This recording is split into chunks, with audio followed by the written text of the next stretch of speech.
से तुमको अभी तक इस जड़ता की ममता से लोग हट नहीं पाए। तभी अंत में कलयुग जा रहा, सतयुग आ रहा। कलयुग जाने के वक्त में अपना परिचय दे रहा, सारे धर्म स्थलों में ताले लगवा दिए। ये कभी हुआ था इस भारत भूमि पर? ये काम कभी नहीं।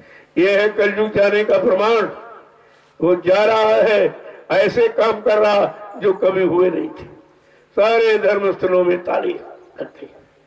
उसने सिद्ध कर दिया जाते जाते कि देख, इनमें कुछ नहीं, न देवी है, न देवता है, न भगवान है, न खुदा है, न गॉड है, न कोई गुरु है, इनमें कुछ नहीं। ये सब है बनावट, दिखावट। ये सिद्ध किया है। देखो जाने में और क्या कर रहा है। इनको मार रहा, उनको गिरा रहा, उनको ये कर रहा, उनको ये सब सफाया कर देगा, क्योंकि अपनी सारी व्यवस्था इसने सबको दी है। अब वो जाने की तैयारी में है, कह रहा हमारा कर्म कर्जा दे दीजिए। जो मैंने तुमको, जब तुम्हारी जीवात्मा इस मानव शरीर में आई थी, तो मानव शरीर को रखने के लिए मैंने जो जो प्रबंध किया, हमारा सामान दे दीजिए। क्या आप कर्म कर्जा चुका सकते हो? रुपए, पैसे, धन दौलत, सामान का तो कर्जा दे सकते, लेकिन कर्म कर्जा कैसे चुकाओगे? जो कुंटलों शराब पी के पेशाब बना दी, मुर्गा मीट खा के लैट्रिन बना दिया, इनको मारा काटा, सताया, अपमानित किया, झूठ छल कपट, बेईमानी, धोखाधड़ी, ये सब आपने किया। और मानव अनमोल मंदिर को में आपने मुर्दा मांस, पशु पक्षियों का डाल के और बुद्धि नाशर नशा शराब का प्रयोग करके इसको गंदा कर दिया। अब ये कर्म कर्जा आप कैसे चुकाओ? और कलयुग कह रहा मैं जा रहा हूँ, और अपना कर्म कर्जा मांगेगा आपसे, आप दे पाओगे? इसी कर्म कर्जे के भुगतान के लिए संत सदगुरु आए और आपको पूरा रास्ता बताया कि जल्दी से परमार्थी सेवा करके अपने कर्म कर्जे का भुगतान कर लो, नहीं बहुत मारेगा, बहुत पीटेगा, बहुत घसीटेगा। ये कलयुग ऐसे नहीं जाएगा, ये कुछ करके जाएगा, ऐसे नहीं चला जाएगा। कोई अपना घर ऐसे छोड़ता है? तो कलयुग इतने दिनों से रह रहा है, इतने मतलब यानी अब एक महापुरुष कह रहे नहीं, तुझे जाना पड़ेगा। इतनी बड़ी क्षमता, इतनी बड़ी शक्ति, जिसने कलयुग को यानी चैलेंज कर दिया, तुझे जाना पड़ेगा और तेरी जगह पर सतयुग को आना पड़ेगा। ये किसी ने बलपूर्वक नहीं कहा। ये सब आपको सोचना चाहिए। ये तो शब्द कभी नहीं मिले थे, कभी किसी ने उच्चारण किए नहीं। आज ये कानों में आवाज कैसी पहुंचाई जा रही? नहीं, पहले भी कहा था कि कलयुग जाएगा और सतयुग आएगा, ये कहा। अब क्या कहा जा रहा? कलयुग जा रहा है, सतयुग आ रहा है। बात को समझिए आप पहले। अब जब जा रहा है, जैसे तूफान जा रहा, तो पेड़ पौधे मकान सब गिरा था, सब चौपट करता चला जा रहा, तभी तो मानोगे तूफान आया था। अगर कोई नुकसान न हो, कोई नहीं मानेगा तूफान आएगा। अगर तूफान से को रोक दिया जाए और ना आने दिया जाए, तो तुम कभी विश्वास नहीं करोगे कि तूफान है भी कि नहीं है। लेकिन ये होगा जरूर। जब होगा तभी तुम मानोगे। जब 60 साल मथुरा में सारे देश में 10 जुलाई 1952 से ये संदेश दिया गया, आने वाली मुसीबत आपत्तियों को बराबर इशारा किया गया, पूरी भविष्यवाणी भी की गई कि आगे ऐसा समय आ रहा, इतना खराब होगा जिसमें जीव अपने आप को बचा नहीं पाएंगे। तुम सब हंसी मजाक समझे और कहा बाबा जी तो पागल हो गए, पता नहीं क्या क्या कहते। बात तो सही है। वो दिव्य दृष्टि से देख के कह रहे भूत भविष्य वर्तमान को, और तुम अपने वर्तमान का भी नहीं जानते। अभी क्या हो जाएगा ये भी आप नहीं जानते, ये भी तुम्हारे पास उसकी जानकारी नहीं। फिर है किस बात की? काहे के ज्ञानी ध्यानी विज्ञानी। तुम्हारा विज्ञान दुर्घटना को बता सकता है लेकिन रोक नहीं सकता। मैंने लोगों से पूछा, कहा विज्ञान देखो बता रहा है अब तूफान आने वाला। हमने जब विज्ञान जान गया तूफान आने वाला और तूफान से नुकसान होगा, तो तूफान को रोक क्यों नहीं देता? कहना ये नहीं कर सकता, ये काम नहीं कर सकता। इसलिए संतों का विज्ञान कितना विलक्षण अद्वितीय है कि आने वाले समय को वह रोक सकते हैं, पहले बताते। जब नहीं मानोगे तो हट जाते, हट जाएंगे तो जरूर घटना घटित हो जाएगी। तो आपने उनको हटाया, मजबूर किया, ऐसे नहीं हटे, गए कहीं नहीं है, ऐसे हटे नहीं है, लेकिन अपना काम कर रहे। पहले भी काम करते थे, आज भी काम कर रहे, लेकिन तुमने पहले भी नहीं पहचाना और आज भी नहीं पहचान सकते। लेकिन जब काम हो जाएगा तब तुम पहचानोगे, फिर तुम्हारा इतिहास में नाम क्या होगा। अरे भाई, काम करोगे तभी तो नाम होगा, तभी को लिखा जाएगा, कहा जाएगा नहीं नहीं इन्होंने समय के पहले ये अच्छा किया, ये अच्छा किया, बच्चों को मान लिया और भजन किया, ध्यान किया, सुमरन किया और सबकी सेवा की और परमार्थी सेवा करके सबको लाभ दिया और अपने को भी लाभ प्राप्त किया। यही तो जानकारी थी। किसने समझा है? किसी ने। अब देख ली मुसीबत आ गई, तो तुम्हारा विज्ञान बता सकता है लेकिन उसको रोक नहीं सकता, ये ताकत उसमें नहीं। ये संतों का विशिष्ट विज्ञान है जो कितने साल पहले बताया गया और अभी तक रोके रहे उसको नहीं। और कहा है भविष्य वक्ताओं, तुम विश्व पटल पर भविष्यवाणी सोच समझ के करना, ये परिवर्तन का वक्त है। जो परिवर्तन करने आया है वो भूमिका अपने अनुसार बनाएगा, तुम्हारी सबकी भविष्यवाणियों को रुकवा दिया जाएगा। आज तक किसी के भी सिद्ध नहीं हुई, जितने भविष्यवक्ताओं ने भविष्यवाणी की अभी उनकी सिद्ध नहीं, रुकवा दिया गया है। आगे आने वाले समय में उनको भी सिद्ध किया जाएगा ताकि उनका कोई अपमान न हो, लेकिन काम वो नहीं कर सकते। वो नहीं बता सकते कैसा आएगा, कितना खराब आएगा, कितने करोड़ जीवों को ले जाएगा, ये समय इस घड़ी को नहीं बता सकते। और बाबा जी ने सब बताया, प्रजा बहुत मरेगी जग में, लाशें सड़े पड़ेगी घर में, उठाने वाले मिले न यार, जमाना बदलेगा। कितने पहले कहा गया था, सन 80 से बराबर चेतावनी दी रही, 80 से और ये 20 और ये मतलब यानी 40 वर्ष, 40 से 41 वर्ष से बराबर आपको सचेत किया जा रहा, सूचना दी जा रही, आगे आने वाली घटनाओं के बारे में जानकारी दी जा रही, कितनी खराब, कितना दुखदाई और कितना सामान और इंसान को नष्ट करने वाला होगा, ये सब जानकारी आपको दी। लेकिन आपने कुछ समझा ही नहीं। कहा था बच्चा, अन्न और दवाओं की कमी पड़ेगी, पेड़ों की पत्ती तुम्हें ढूंढे न मिलेगी, ऐसा आएगा तेरे कर्मों का नजारा, और सुनते तो जाओ संदेशा हमारा। लेकिन कौन माना? किसी ने संदेशा को किसी ने माना? सबने शंका संदेह भूल भ्रम पैदा करके रखा और आ गई मुसीबत। अब ये किसी की बस की बात है। कोई इंसानी शकल इन आपदा मुसीबतों से आपको बचा नहीं सकता। ये कोई उपचार नहीं है, ये है प्राकृतिक प्रकोप। आपने कुदरत को नाराज किया। बाबा जी ने कहा था, आपने अपने कार्य कारनामों से मारकाट, हिंसा, चोरी, डकैती, कत्ल, बलात्कार, इससे आपने कुदरत को नाराज कर दिया। अब कुदरत की नाराजगी, उसको खुश करने का तुम्हारे पास तो कोई तरीका नहीं। इंसान के पास कुदरत को खुश करने का कोई तरीका नहीं। कुदरत को खुश करने का तरीका संत महात्माओं के पास, उनका सीधा संबंध कुदरत से होता है। तो उन्होंने कहा था, अरे भाई रुक जाओ रुक जाओ। कुदरत से कहा, हाथ जोड़ के प्रार्थना किया कि नहीं नहीं अभी रुक जाइए, मैं अपने भक्तों को सारे हिंदुस्तान में शाकाहार का संदेश दिए भेज रहा हूं। जब दुनिया के लोग मेरे शाकाहारी संदेश को न सुने, न माने, न अपनाए, तो फिर तुम्हारी समझ में जो है वो करना। मैं उस समय कुछ नहीं कहूंगा, अपना हाथ खींच लूंगा। अब वो आ गई बात सामने। जब महापुरुषों ने हाथ खींच लिया, तुरंत उसने हमला कर दिया। पहले तो अभी तो चेतावनी दी है, उसकी एक छोटी सी चेतावनी में करोड़ों चले गए धक्के में। जिसको बाबा जी ने बहुत पहले कहा था कि कुदरत नाराज हो गई, उसके एक लपड़ थप्पड़, एक छोटे डंडे में 20 करोड़ का वारा हो जाएगा और आप उस समय कुछ नहीं कर सकते। कितने पहले बाबा जी गुरुदेव जी महाराज ने आपको सचेत किया, इशारा संकेत दिया, लेकिन किसी ने आज तक समझा। जब उनके भक्त नहीं समझ पाए, जो अपने आप को उनका शिष्य बाबा जी का कहते थे, वही सब शरण और चरण छोड़ के भाग गए और बचनों को भूल गए, तो दुनिया वालों को क्या कहा जाए जिन्होंने वचन सुना ही नहीं था। जिन्होंने दर्शन दीदार किया ही नहीं था, उनके लिए उनको तो क्षमा हो सकता, लेकिन तुम्हें क्षमा मिलेगी?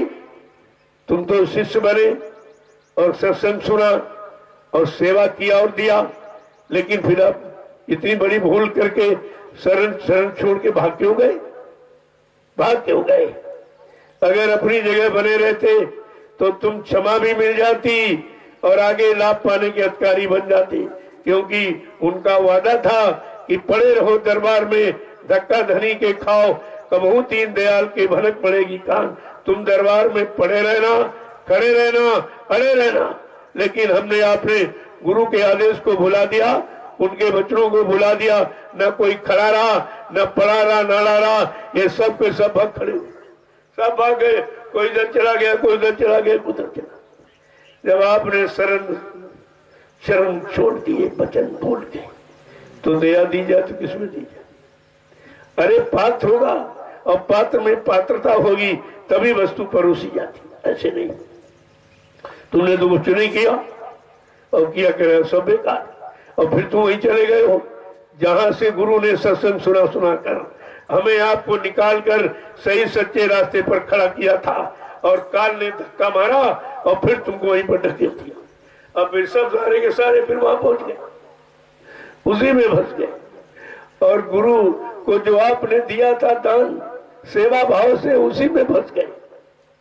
जो तुमने सेवा दी थी 60 वर्ष गुरु के हाथ में पकड़ाई आपने, उस सेवा का इन दोनों ने बंदर बांट कर दिया, दोनों ने बंदर बांट कर दिया। जिस सेवा के लिए बाबा जी ने क्या कहा था, तुम्हारी ये सेवा जो दे रहे हो, हाथ में पकड़ा रहे हो बच्चा, इसी सेवा से मैं मथुरा में एक विश्वविद्यालय का निर्माण करूंगा जिसमें गरीबों के बच्चे मुफ्त शिक्षा पाएंगे। कितना बड़ा काम होना था, तुमने क्या किया? तुम्हारी सेवा कहाँ लग गई? क्या इस काम में लगी है? तो उस सेवा के बारे में आपने उनसे कहा क्यों नहीं? उन दोनों से कहो, पूछो कि हमने 60 साल गुरु के हाथ में सेवा पकड़ाई, वो सेवा का क्या हुआ? गुरु ने कहा था मैं इसी सेवा से मथुरा में विश्वविद्यालय का निर्माण करूंगा जिसमें यानी मुफ्त गरीबों के बच्चे मुफ्त शिक्षा पाएंगे।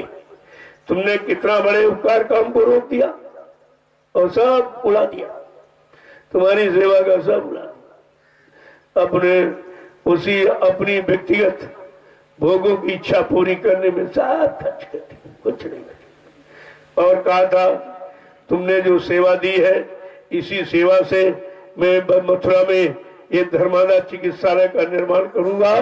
जो लोग दवा से ठीक नहीं हुए मैं उनको दुआ से ठीक करूंगा। ये सब कहां चला गया? ये गुरु के वचन याद रखे। तुम गुरुमुख हो, तुम गुरु के शिष्य या भक्त प्रेमी कभी कहलाओगे? तुम्हारा कहलाने का अधिकार खत्म हो गया, कुछ नहीं किया तुमने कुछ किया ही नहीं, और अभी सेवा दे रहे। पिछली सेवा का हिसाब नहीं मांगा कि जो 60 साल दी गई वो सेवा कहां गई, और फिर भी दे रहे हो। अरे सेवा देना बुरा नहीं है, लेकिन कम से कम ये तो पूछो कि हमारी सेवा का तुम उपयोग कहां कर रहे हो? कौन सा समाज की सेवा में, कौन सा गरीबों की सेवा में, कौन सा भूखे नंगे यानी अपाहिज लोगों की सेवा में खर्च हो रहा? आपको ही बताना चाहिए और पूछना चाहिए, लेकिन कुछ नहीं। अभी सेवा बनाओ, सेवा दो, सेवा दो, कोई नहीं पूछ रहा। साहब बिल्कुल आंख के अंधे, कान के बहरे और बुद्धि के पागल ये कुछ ही नहीं समझ पाए हैं और न समझ पाएंगे। ये तो बात आपको समझनी पड़ेगी। समय किसी को माफ नहीं करेगा। मनुष्य बलि नहीं होते हैं, समय होत बलवान, और भिल्लन लूटी गोपिका वही अर्जुन हुई बात। इतना बड़ा प्रमाण है ये, तो तुम क्या कर सकते हो? तुम्हारे बस का क्या है? जो जो कहा, वादा किया, इन दोनों ने उसकी पूर्ति नहीं होने दी, और सारी सेवाएं प्रेमियों की इन्होंने बंदर बांट कर दी और अपने निजी सुख में ऐशो आराम में खर्च कर दी। जब मथुरा में इन्होंने प्रचार किया, बाबा जी शरीर छोड़ के चले गए।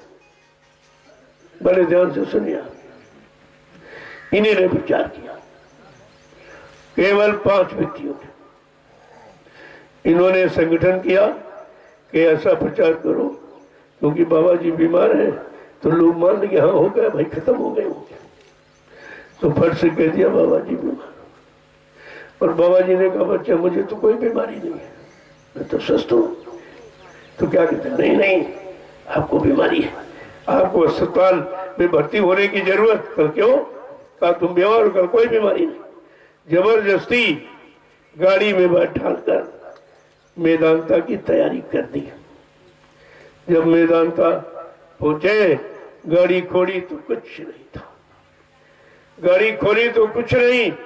वहीं से इनको शंका पैदा हो गई कि हम संगत को बताएंगे क्या, यहाँ तो कुछ नहीं, लीला हो गई, अंतर्ध्यान हो गए। क्या किया, क्यों किया? ये समृद्ध महापुरुष की शक्ति का पहला परिचय। फिर उन्होंने कहा मैंने तो ये संगत को बताया कि बाबा जी बीमार हैं, उनको बीमारी इलाज कराने के लिए मैं मेदांता हॉस्पिटल गुड़गांव हरियाणा लिए जा रहा हूँ, और यहाँ तो ये बीच में क्या हो गया, कहाँ चले गए, क्या हो गया? अरे ये मूर्खों को नहीं अकल आई, जो जिंदा गायब हो सकता है, कहीं जा सकता है, वो कितनी बड़ी शक्ति ताकत लेकर भूमंडल पर आया है, ऐसे थोड़ी आया। बस वहीं से इनको शंका हो गई हम संगत को बताएंगे क्या। बस वहीं से इन्होंने अपना आर्टिफिशियल सब काम शुरू कर दिया और 6 लाख रुपए खर्च करके और एक यानी पुतला बनवाया। पुतला बना कर ले आए, करने लगे। पहले तो ये कहा बाबा जी बीमार है, डॉक्टरों ने कह दिया कि 60% आराम हो गया, आप लोग जल्दी से स्वास्थ्य सेवा बढ़ा के दो। तो प्रेमियों ने अपने गुरु के स्वास्थ्य के लिए 4-4, 5-5, 6-6 अंकों की सेवा दी। बहुत लूट लिया, यानी भर लिया। जिंदे के नाम पर लेते रहे, अब मुर्दे के नाम पर ले रहे। वो दोनों तरह से आपको लूट रहे। लेकिन तुम्हारे तो परमात्मा ने आंख दी है, कान दी है, बुद्धि दिया, क्या तुम कुछ विचार नहीं कर सकते हो?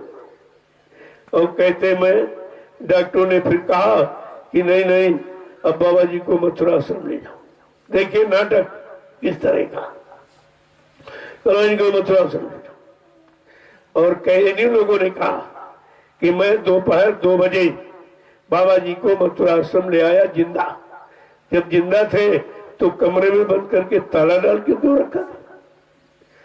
पहली ये बात, जब जिंदे थे तो तुमने ताला डाल के कमरे में क्यों बंद किया? बाबा जी किसी दूसरे के मकान में थे या कहीं भाग जाते अपने आश्रम में अपने गुरु परिवार के बीच, फिर आपने ताला डाल के क्यों रखा? ये पहला प्रश्न है। यहीं से सारी हकीकत खुल गई, सारी जालसाजी इनकी ओपन हो गई। तो फिर और कितने दिन, और ये प्रचार कब किया? मौत का प्रचार रात को 9:52 पर कहा बाबा जी ने शरीर छोड़ दिया। तो मैं आपसे ये पूछता हूँ, दोपहर 2 बजे और रात 9:52 बीच का समय कितना रहा? लगभग 8 घंटे का। यानी 8 घंटे बाबा जी जिंदा रहे इनके कहने के अनुसार। तो 8 घंटों में तो सारे प्रेमियों को दर्शन करा दिया गया होता, आज कोई शंका का विषय नहीं था। मैं आपसे भी पूछूंगा कि आपने बाबा जी के शरीर को खोल के देखा था? क्या इन लोगों ने किसी को दिखाया?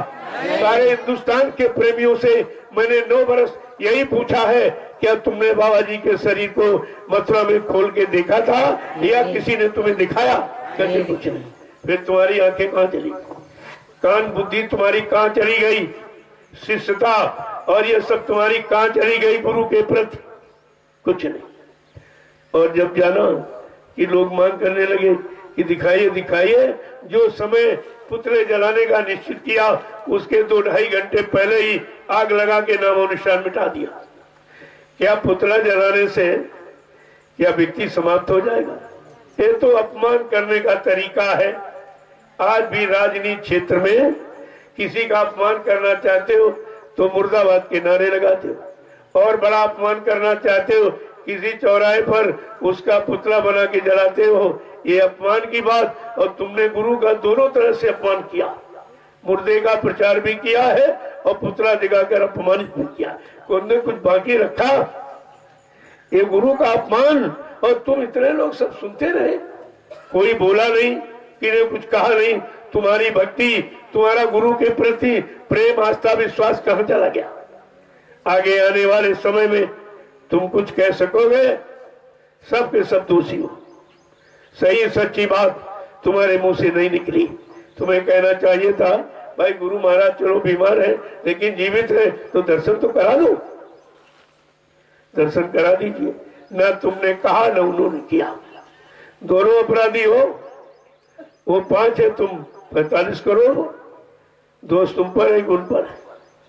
सबसे बड़े दोषी तुमने ये सब कहा क्यों नहीं? जब मैं निकला 28 मई 2012, ठीक 10 दिन बाद मैं तुरंत निकल पड़ा।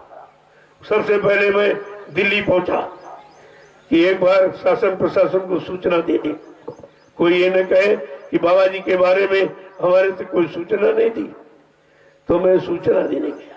कोई आंदोलन, हड़ताल, धरना, घेराव करने नहीं गया था। गुरु की सही सच्ची जानकारी देने गया। मैंने 1.5 घंटा मीडिया से वार्ता किया।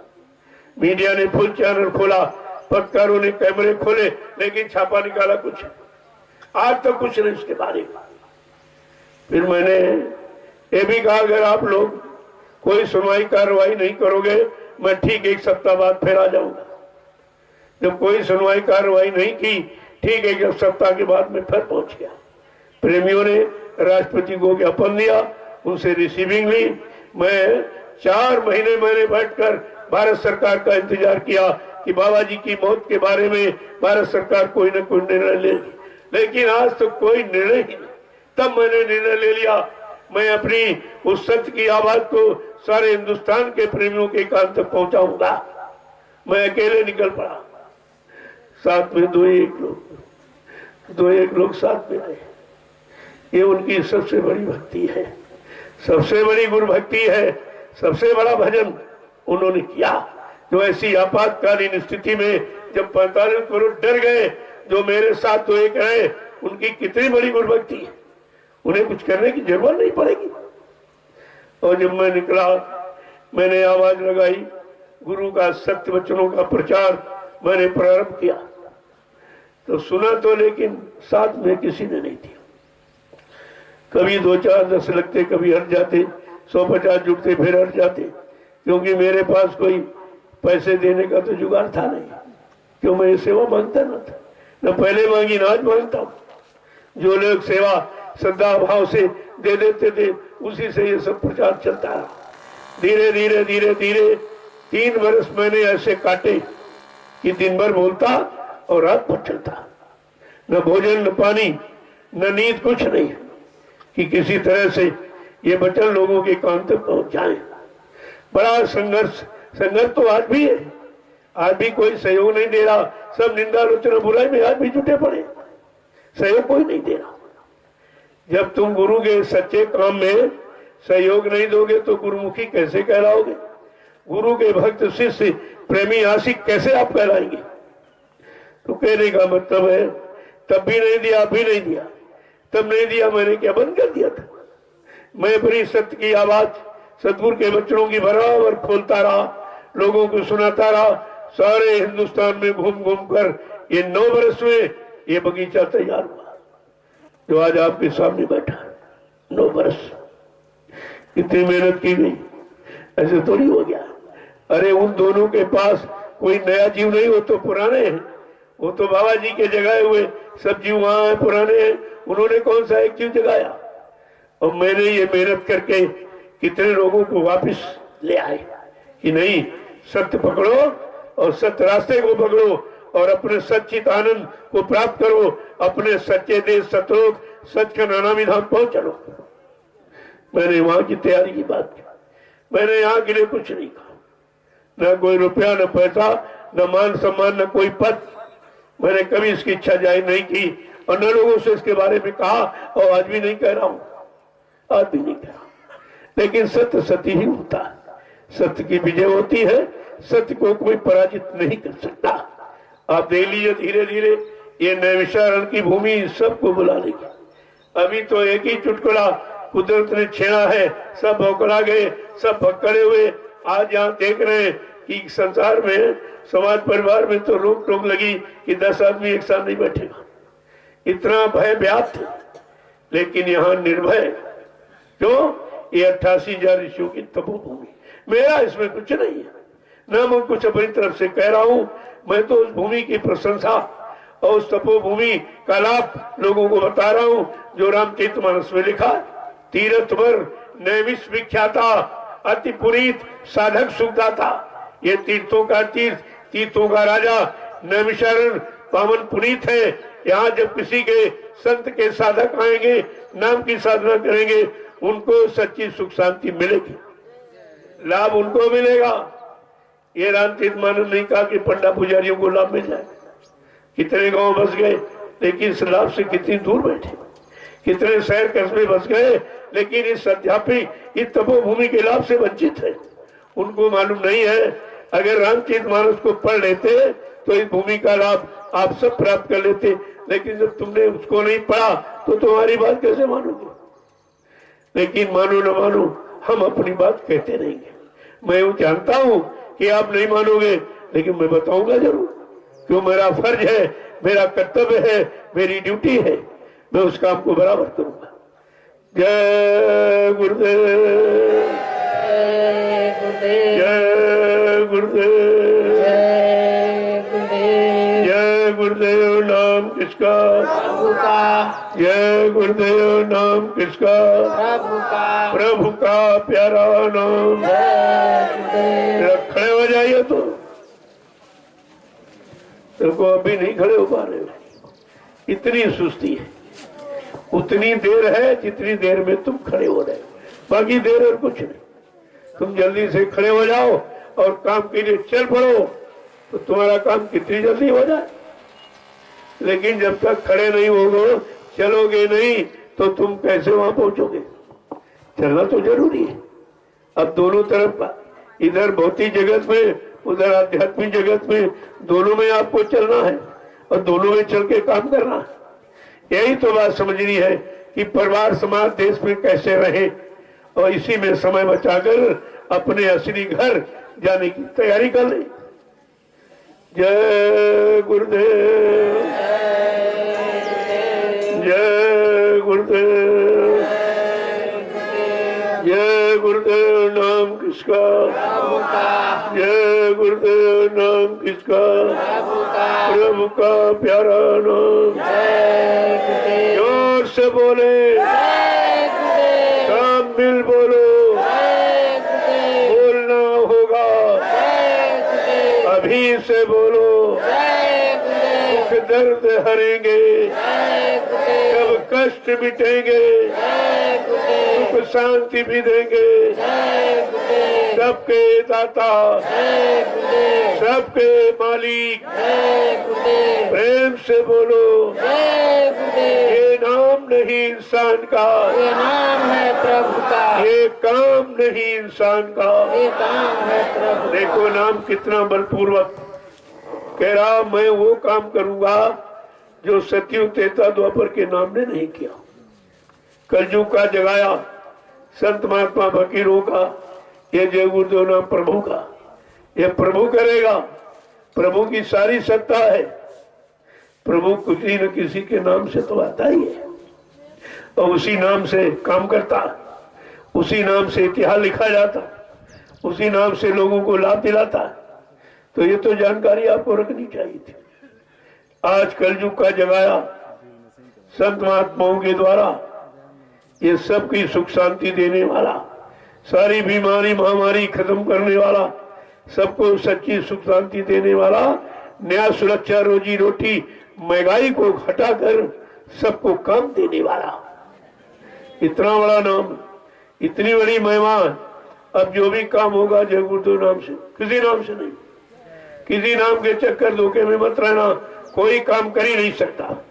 काम होगा जय गुरुदेव प्रभु नाम से, क्योंकि प्रभु की ये सारी सत्ता है। मृत्युलोक से लेकर सतलोक अलग अगम अनाम तक, जब परमानी सत्ताधारी स्वतः आ गया नाम लेकर के, उसके काम को कौन रोक सकता है? इसीलिए आपके सामने बलपूर्वक कहा गया था, मैं परिवर्तन करने आया हूँ, परिवर्तन करके ही जाऊंगा। कोई माई का लाल हमें इस परिवर्तन से न रोक सकता है, न मेरा काम कोई कर सकता है। ये सब आपको बताया गया। 9 वर्ष मैंने राष्ट्रीय मंच लगाकर यही संदेश दिया। अपने स्वार्थ लोभ लालच की कोई बात नहीं, अपने नाम का, अपनी जाति का, अपने गांव निवास का प्रचार नहीं किया। मैंने सदगुरु की अखंड वाणी, अमृत वाणी का प्रचार किया, जो जीवों को लाभ देने वाली। अपना प्रचार करने में लोगों को क्या हम दे देते? हमको कोई अपना इतिहास थोड़ी लिखाना, अपनी कोई मशहूरी नहीं करना, कोई मान सम्मान के झगड़े झंझट में नहीं पड़ना, अपने घर जाना। इस बात को आप हमेशा मद्देनजर रखिए। जय गुरुदेव। आज सारा हिंदुस्तान चकाचौंध है तुम्हारी ये परमार्थी सेवा को देखकर, तुम्हारा ये पारस्परिक मेल मिलाप देखकर। बड़ा आश्चर्यजनक कहते हैं कि 10 आदमी मिलने में बीमारी का खतरा है, यहाँ हजारों आदमी एक साथ बैठे हुए हैं, बहुत प्रेम प्यार मोहब्बत से रह रहे, कोई बीमारी नहीं, कोई झगड़ा झंझट, क्योंकि यहाँ कोई अशुद्ध खान पान नहीं कराया जाता, अशुद्ध कर्म करने की कोई शिक्षा नहीं दी जा रही। ये दोनों चीजें बीमारी आने का केवल एक ही कारण है कि तुम्हारा गंदा खान पान। जैसे डीजल पेट्रोल 2 आयल है, और पेट्रोल वाली मशीन में अगर तुम डीजल डाल दो ये समझकर ये भी आयल तेल है, वो खराब हो जाएगी, वो खराब हो जाएगी, चलेगी नहीं। ऐसे ये परमात्मा की बनाई मनुष्य की मशीन, ये परमात्मा की बनाई, किसी विज्ञान इंसान ने नहीं बनाई है। तो परमात्मा ने इस मशीन को सुचारू रूप से चलने के लिए इसका ऊर्जा, ताकत, तेल, आयल अलग बनाया। सीजनल अनाज, सीजनल दालें, सीजनल सब्जियां, फूल फल, दूध, पत्ते, मलाई, मेरे, ये सब बनाया। ये है संतुलित आहार, सात्विक आहार। जब सात्विक आहार करोगे तो सात्विक विचार आएंगे, तामसी आहार करोगे तामसी विचार आ जाएंगे। तो ये तो भोजन पर आधारित है। जैसा करो आहार वैसे बने विचार, ये सिद्धांत है। हम जैसा आहार करेंगे हमारे विचार वैसे ही बनेंगे। तो जब विचारों का जन्म आहार से होता है तो अपने विचार शुद्धिकरण के लिए आप संतुलित आहार, शाकाहार और शुद्ध आहार का प्रयोग क्यों नहीं करती?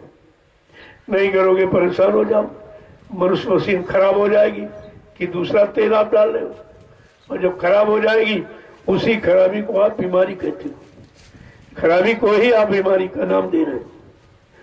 जय गुरुदेव।